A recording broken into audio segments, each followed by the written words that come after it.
Ao passarmos a analisar o ato de pensar, logo assumimos que se trata de uma coisa comum, corriqueira e que não tem nada de especial que justifique dedicação e atenção prolongada.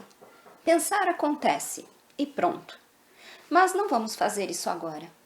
Há várias formas de pensar e saber pensar é importante. Pensamentos são bases para toda a construção humana. E sobre isso, vamos conversar neste vídeo da Universidade de Estudos Avançados.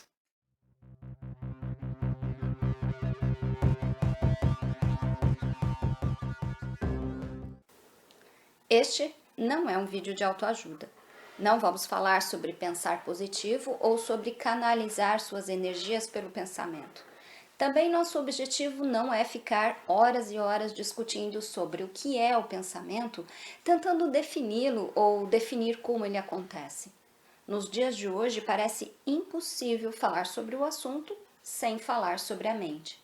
Mas, para o método MacGregor, o pensamento é uma ação mecânica que se dá no encéfalo. Seu funcionamento está atrelado a uma série de fatores que são mais ou menos determinantes dependendo do operador desta máquina, ou seja, de cada um de nós. Depende se somos pensadores ativos ou passivos. E a diferença está no seguinte: pensar passivamente é ter pensamentos de fluxo que jorram constantemente e sem nenhum controle. A isto o mestre chamou de pensação. Pensar ativamente é a ação de pensar, é um empreendimento que demanda esforço. E a isto, para diferenciar da forma anterior, o mestre chamou de raciocínio. Intimamente ligados aos pensamentos estão as sensações, percepções e, logo em seguida, as emoções e sentimentos. Até parece inofensivo o facto de ter pensamentos de fluxo ou pensação, mas não é se eles dominarem grande parte das escolhas e atitudes humanas. Por isso o mestre enfatizou tantas e tantas vezes que é importantíssimo saber pensar. É mais ou menos como dizer que não adianta ter conhecimento se não se sabe aplicar. Se não souber pensar, o pensamento não constrói. E saber pensar não se constitui apenas em controlar os pensamentos, mesmo porque controlar é impossível. Não confundir divagação com pensação. A divagação é ótima para aumentar a produtividade do raciocínio. A pensação, não. Na UEA, chamamos de encéfalo lindisférico aquele que não sabe pensar por si mesmo, que está sob o comando do fluxo, turbulento e ruidoso. Para o exercício do pensar, é importante conhecer os fatores que interferem nessa ação. Vamos falar sobre eles. Estes fatores não são propriamente os pensamentos, mas agem sobre aquilo que falamos há pouco, as sensações, as percepções que cada pessoa tem sobre o mundo que a cerca e também sobre si mesma. Como elas agem junto ao pensar, produzem interferência. Informações. Temos zilhões de unidades de informação diariamente. Mais precisamente, estima-se 400 bilhões de bits de informações por segundo que estão disponíveis para serem captadas pelos nossos sensores. Às vezes as pessoas pensam que uma informação é algo como um artigo em uma revista. É também, mas não só. Há informações bem simples e há outras bem complexas e intrincadas. O ato de eu levantar o dedo e você captar com seu aparelho visual constitui uma informação. Eu dizer xícara e você captar esta palavra com o seu aparelho auditivo também. Estas são unidades simples de informação, mas podem ter uma carga adicional sobre elas dependendo da sua interpretação. Organismo. Todos sabemos que nosso corpo é um organismo muito ativo e que grande parte dos nossos humores advém do seu movimento metabólico.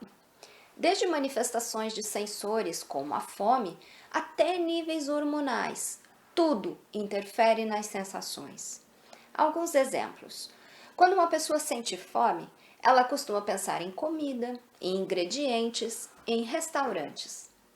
Já uma pessoa que esteja indisposta após a alimentação tende a ter o seu humor alterado, podendo tornar-se mais intolerante com as pessoas ao seu redor e ter pensamentos desagradáveis sobre essas pessoas. Os instintos. Atrelados ao funcionamento do nosso corpo estão os instintos humanos básicos. Eles pertencem a todas as espécies, não somente à humana, e não são muito refinados. Entre eles estão o instinto de sobrevivência, de saciedade, de reprodução e etc. Agora, vamos falar sobre o instinto de reprodução como exemplo para demonstrar como eles interferem nos pensamentos. Para atender a este instinto, que está atrelado à continuidade da espécie, o humano tem mecanismos internos muito eficientes que o estimulam a fazer sexo. Estes mecanismos estão regulados pelos hormônios. Quando os níveis hormonais estão no equilíbrio certo, a pessoa tende a se tornar mais interessada no seu par ou em procurar um, e seu pensamento fica bastante direcionado ao erotismo e à cópula.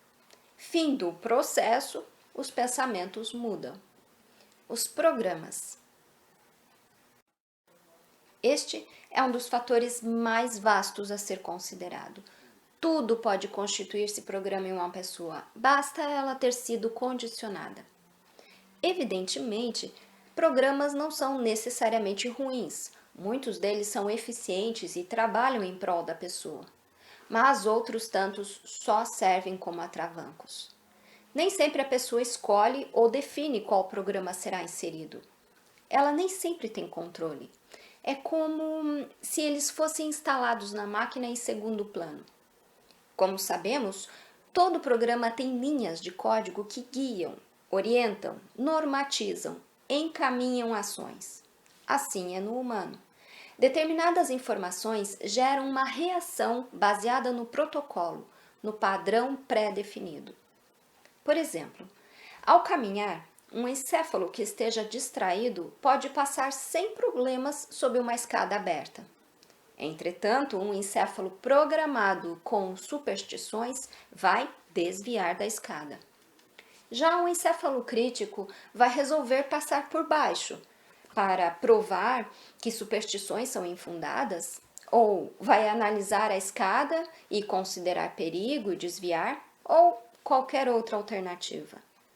A unidade de informação escada desencadeia uma série de pensamentos e eles viram a jorro segundo os programas previamente inseridos.